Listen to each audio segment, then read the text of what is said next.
artist SEAK Claus Winkler. I'm doing an art performance video, which is also an artwork itself. I'm talking here about my art, my work, my process, how my art works. This is a freestyle video, so I don't know where I'm going with this video. It's intuitive, no teleprompter or anything. The paintings here I'm showing are works on cardboard. I took from a local cheap supermarket where products are packaged in, and I painted them from both sides. The large blue thing here in the background is on heavy art archival paper from a large roll I ordered from a paper mill here in the district around 2019. The cardboard works are painted from around 2011 till today. The blue paper piece also. For both, everything is here painted from all sides. Equally from all sides. And everything is in mixed media and grown in a multi-year layer, rotation layer technique, if you want. Those cardboards are painted in 16 years process, and this paper piece is growing from 2019 till today, and at the moment we have 2026. So for those who don't know me, I'm famous in the graffiti world, all around the world. I was already famous there in 2000, around 2000. I enjoyed global fame because I came up with a very unique technique as well as style and combined that in a mesmerizing way. I'm quoting here Jahre from the United States, which I painted with also in the late 90s.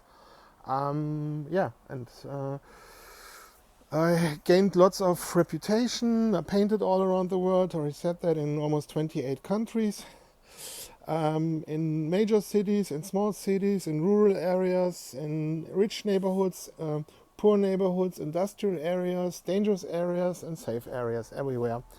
My style I developed not on pieces like this, but in sketchbooks. So these are basically the colorful versions of this. And on those cardboards and a lot of my paperworks in the other videos, they are experimental fields to get out of this stifling safe zone of being outcome dependent when painting a canvas or something, to be more creative, more free, playing more with colors, like leaving that mono culture of just painting with a spray can and doing details with marker. That's what I did in this was my only, and then maybe with a little bit of airbrush, to also combine it with every other medium too, which is kind of became my style too. So, but I'm also enjoying myself probably in the future to reward myself to maybe paint then pieces just with oil or just with spray cans again, it depends. So, let's start. What should I talk about with my work? Here we are seeing the letter S. So just a quick introduction. SEAK, or I'm painting my letters a singular, which is like an A here, or like a half A. The lower part would be then here. This is a small E. Yes, you noticed it. I'm too rarely painting my Ks. So my K, this is a K, where the lower bar is up and the upper bar is up with the ball usually. But and I have a rich oeuvre, and it's a shame that it takes so long to paint one piece so painterly in different layers and complex. It's a matter of time. I'm trying to force myself to talk in each video something different and not talking always the same talking points. I'm doing this video without a teleprompter. All these German videos around my paper pieces from the last days here on YouTube, I did with a teleprompter, but this app was for free and now I have to pay for it, and so I said fuck it, and I'm doing it in freestyle, how my thoughts are. So where's the benefit from having my art? Yeah, you have then someone who's is in his niche a living legend. This sounds super arrogant, but it is like that. Um, yeah, I have a cabin just full with books and magazines and videos, and where I'm inside with interviews or with photo pages and features or single photos, the whole thing.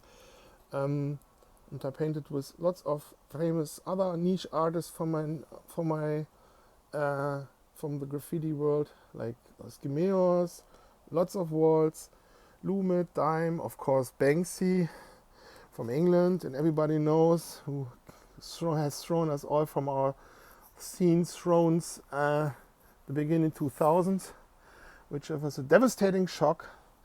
It was shock one from England. I could make a list from each continent, and I had the pleasure, the honor to paint with the best from each large city, from my generation and from the generation before, because a lot of the people I painted with were a few years before that also, and still are in a way, role models.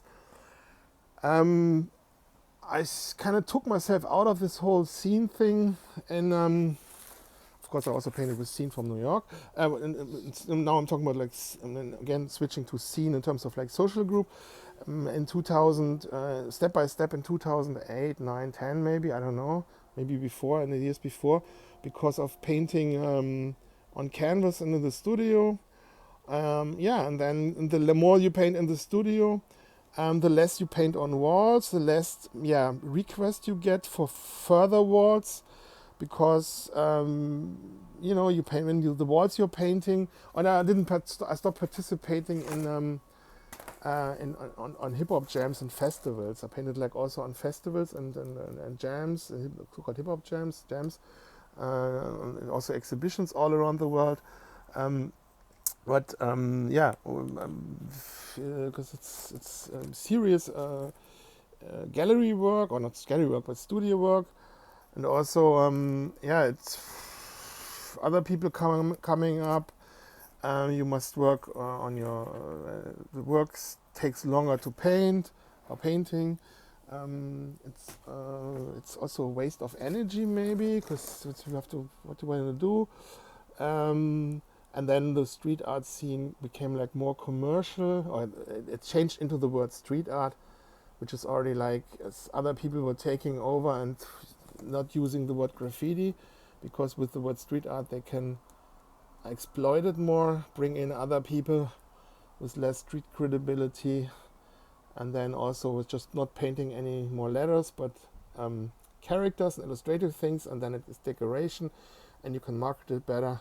And the local organizers of those street art events can cut out the graph scene because they want to take over. So it became all watered down, and also commercially and larger and large sidewalls, and basically it's an appeal for masses. So it doesn't make sense to paint any abstract, cool, stylish 3D full complex paintings on an event when there's other people painting plain, simple, appealing characters, which are, because the human face, or faces of animals and stuff like that, or especially when it's kitschy, or you paint it in colors which are not kitschy, but the content is kitschy, it appeals more to the masses, and then get the attention and the commercial requests. So as an artist who paints abstract, honorable letters, and styling your name and your style, and dedicating yourself to abstraction and cool styles and own style, this doesn't get any reward commercially, or it's very difficult to market, but it gives all the street credibility to the others. So you have to focus, and I kind of like started to painting more and more in the studio, just in the studio. Of course, when there was a wall, I became a request for a wall. I would do it. Also like small things which are like unpopular, but it's like easy money, or so you could help someone. But it was mostly learning to paint alone, paint in the studio, and focus on studio work. And I've also challenged myself from 2010 on to not paint with not so much with spray cans, but with all other medias, to leave the comfort zone. Because back then I was already listening to a lot of to the Robert Greene and stuff like that, and self-help videos and pickup art and stuff. And it's also about leaving the comfort zone, trying new things, not becoming stale and stiff and stubborn.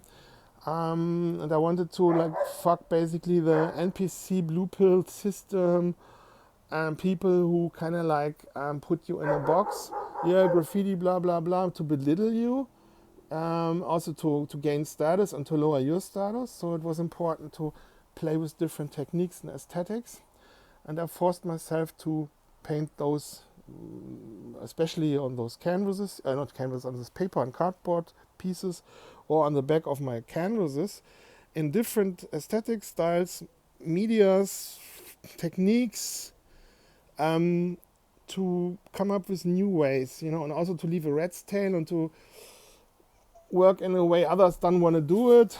And my advantage was always, when I was a child, that I was motivated. I could paint or work, play with, or occupy myself for hours on my own without other people.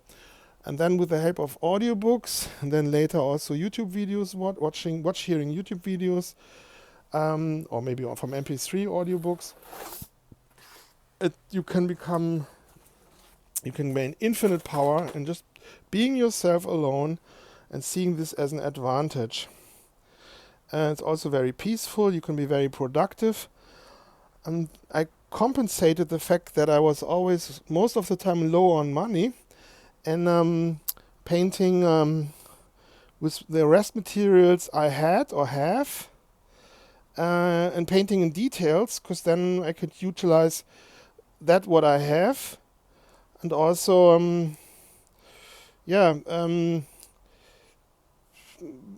upgrade my paintings, make my paintings more attractive, force myself, for the lack of having the spray cans and all the cool colors, to work with other materials, and because there's nothing else there, and then that's then, for example, gets then the stuff where the growth is, the magic is happening outside of the comfort zone. Unfortunately, for my confidence and for my self-worth, it had a bad effect, because, believe it or not, painting, I'm quoting here someone, I don't know which name I should quote him, or it's okay to quote him, that painting with a spray can makes the human mind, or at least my mind, happy, or not happy, self-fulfilled maybe, or healthy in the mind, psychologically healthy. So so there were times where I was just painting with all kinds of other medias here in my studio except spray can, even though I'm coming from the spray can. But then I started to paint in a rotation. That means I'm painting one work step, and say, like, for example, a dot like this without the yellow dots. I did on all kinds of works I have here, which I delight myself the good feeling of painting a piece like this, enlarged maybe in a few days or in a few hours, and then having a self-fulfilling hype which goes on for days or weeks, because the piece is really good and the forms steer me, etc., etc. And the archetypes are playing my mind or working my mind. And I denied myself this good feeling, paid with, I don't know what I call it, depression, but being really down. But I became very productive and efficient, and made all these pieces, like I have lots of paintings, grow at the same time.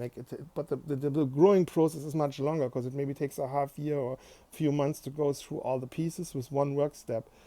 And then it basically means you need like 10, 15, 20 years that the piece, till you reach the level where the pieces are becoming impressive, or people are like, oh, this is great, blah, blah, blah, blah, blah. So people think also here, oh, looks great, blah, blah, blah, nice piece, blah, blah, blah. Yeah, but in a way, it's not even finished. It still needs more work, more time, more effort. If the measurement is to bring it on an artistic, highly advanced painterly level, from a craftsman point of view, if say you can go the Van Gogh route or some, I don't know, like just one few lines, or you can go the Vermeer route or something in between. And at a certain level of complexity, you must really, really make it complex to make it look good, because otherwise it just looks like superficially painted. That's my observation. So it's part of the growth to learn to be alone all the time and to enjoy that. So you stick to archetypes in audiobooks.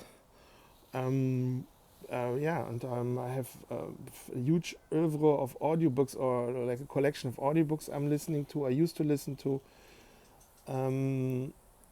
And these days I'm following alternative medias and people who want to save and rescue people like me from liberalism, la-di-da. But I'm not talking about this here because it's YouTube. But I think I have a shadow ban anyways, but yeah, what should I say? I don't know.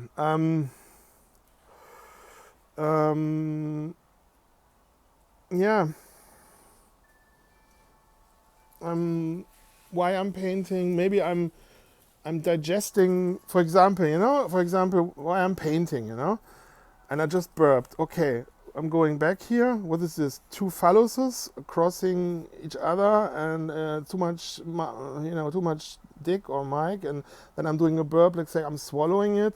In terms of, so like the word Klaus Winkler is like, Klaus like to steal, to wolf something in. So I'm like really like, you see, like just from this little piquant, delicate example, how I perceive my surrounding and how closely I connected with every signal and everything which comes from outside, even though I'm my own mental point of origin. The word Klaus inspires people to, or inspires me to dig up every signal and comprehend it and digest it and react to it and filter it and it's curse and blessing all together. So the good thing is I became an artist. So is a way to digest this and to put it into good use. Because it also is a challenge then to have a reaction time if you get a signal or something. And in that way of not reacting to something is all the freedom we can have as human beings.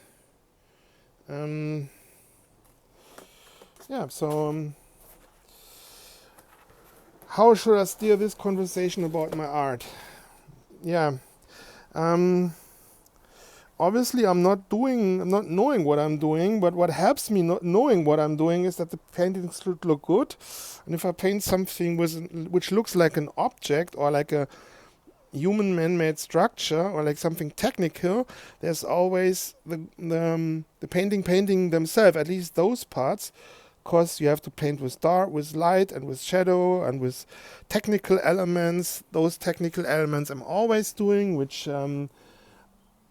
keep me busy already. As on top, I want, additional to that, I probably want to come up with something new, something fresh in terms of painting it representational. While I'm doing this, maybe I see a form like this, where I say, okay, well, it's easy to make it into a round shape, just lighting it up. And there you go. You have already another form where it's easy to know on the next phase, okay, I'm painting here a lighter color or something. So, but a lot of times I don't really know what I do. So at an earlier stage, I maybe paint this splash, or the splash happened, okay, then I paint around it. And then maybe later, I'm onward to a few years later, I was like, okay, let's fuck up the possible future leftist anti-white curators and paint some word here which gives a context which it will always be in a term pro my own ethnicity, for self-protective measurements, and just because I'm mad about those who want to erase the people, the folk, the Völker, the separate folks and ethnic groups of Europe. Yeah, but of course, for 2 years ago or 5 or 10 years ago, I didn't thought like that. No, in this, they had a totally different mindset. So in each layer, in this like routine of painting and progressing, I have a different mindset. For example, when I would those things, I wanted to create inner happiness, but also self-control. And then I was obsessed with upgrading my self-control. So I was doing those in most of my paintings, and it became some kind of obsession, which is very. It's almost like not sickening, but pathological maybe. For example, this oil stroke here, I did like, I don't know, probably in 2013, 14. And then since then, I'm painting around this. And the context is changing all the time. But these are just little experiments and for my artistic progression, to break out of my own like letter and 3D system, but also creating something new and playing with outside of my comfort zone or my style prison or my taste prison. And then and to be more virtuose, having more how to say that, more virtuous, that's virtue signaling, more like that, that I can dance with the colors and the forms and everything. Playing here with structure. For example, if I paint with oil, something beautiful like this is happening. If I'm painting with spray cans or with airbrush, it's different. I can work precise, but there's almost no structure, and then I combine this in a way. For me, the reward is then to later maybe when I see this, it makes me appetite to then paint the painting just with oils. This is also beautiful. It's also the German colors, black, white, and red, which the current anti-German system hates and try to reframe.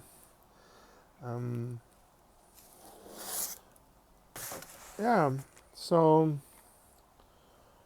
for example, my ex Sylvia just told me I should paint NATO symbols for a few years ago, and I said, okay, fuck it. And I thought there must be some reason, so I started painting NATO symbols. So I think this is like some kind of like infantry system, infantry battalion, I don't know, like, and then I did like for like probably a few months I just painted NATO systems, just like that.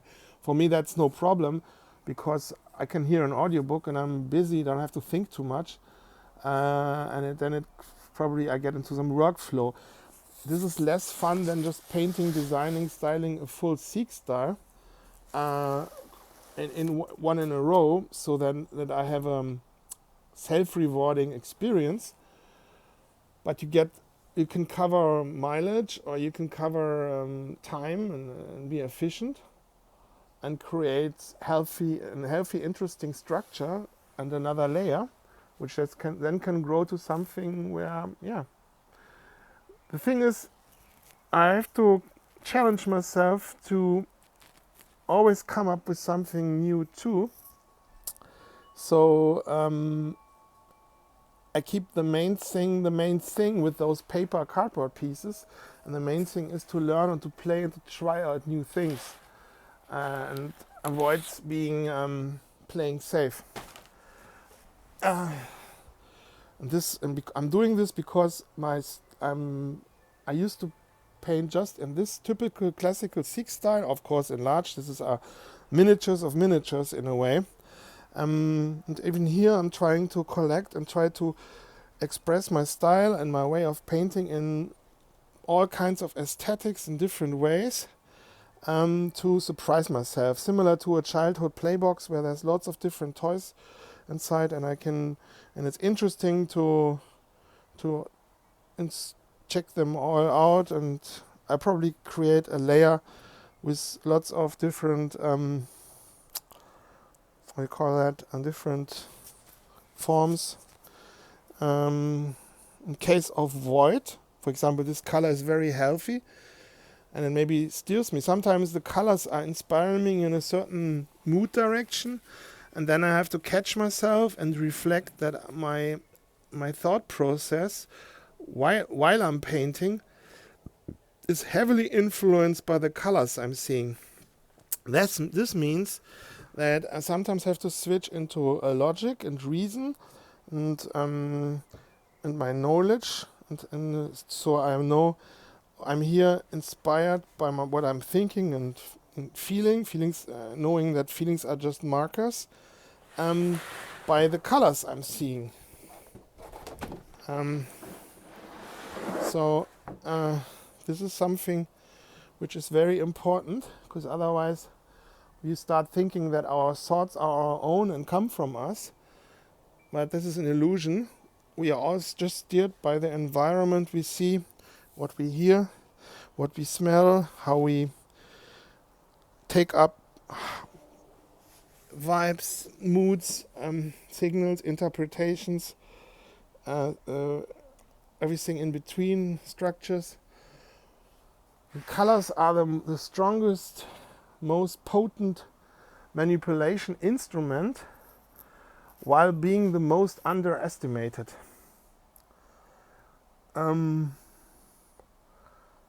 Which is then connected to letters, because each color is named with letters, and those letters are then connected in words, and then connected to the names maybe of an artist. And just like that, every artist also on this side or level of the matrix changes the perception how we perceive colors, because the colors are not just from the color effect itself, or from the how you have saved in your mind a certain color, but also from how with what words you know the color. Those words or those letters, better it's letters, they are also in your name. For example, I have the name Klaus, and in Germany the German word for blue is blau, which is like L-A, there has the L-A-U from Klaus inside, but because I'm saying this and you watch the color red, you will have a problem of digesting what I'm saying, because blue and red triggers intense living, and it keeps people away from digesting informations, which is in a way, make me sound now like an asshole. I'm giving you all these informations, but I'm also telling you can't digest it. Well, what should I say? Shouldn't I say anything? Maybe the word the EA and SEAK triggers treason, because I'm snitching basically on this color knowledge and telling you it anyway. But this is one perception. You can also perceive my name and everything in between in a totally different direction. So how do you want to see a signal?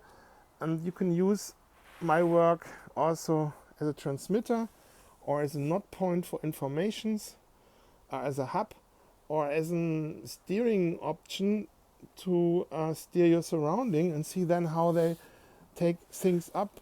Because depending on how sensitive you observe your surrounding, you recognize that we are all connected. This sounds like hippie or anything, or like some bougie hippie wussy type of shit, but it's the reality, and it's a matter of how present you are and how much you know about things and how much information you allow yourself to perceive. Yeah, you're getting all kinds of signals, or you can reverse engineer the signals to something you saw, and oftentimes names steer or activate certain patterns, because in every name there's lots of other names and words inside. So this piece here is the backside of the blue painting. And at no point I thought it will turn out like this. For example, here there's lots of ink Füller in Germany. We say ink pen lines and sketches, but now they are almost not visible anymore, and they're growing into something totally different. And I'm sounding now super smart in terms of colors and everything, and I'm knowing everything. The thing with colors is also they have always two or lots of different ways of interacting or working with the psyche or with people, and it's also has a negative effect. So each color has also a negative effects. So it's always like a deal, you know. You paint with this color, but you have to. There's always a payoff, which then steers in the other direction. So you never know what you get. Also, the subconscious maybe takes up every signal in a different way and goes in the other direction. So you can also learn just in reflecting, or you can just basically learn in reflecting and with experience and reverse engineering everything. So this is basically all our letters. So here you have like S, E, which is here's a small e, A, and K. This is a small e, and there in the background is an S. And there's probably will be more layers in the future, and the challenge will be to make each letter more interesting, but then leave enough visible from what is in the background, and that's always like hard decisions. It's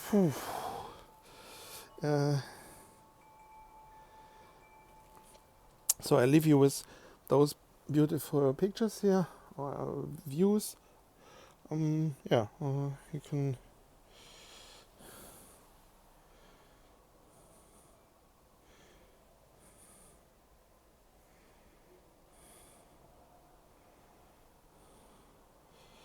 Feel free to check out my other videos.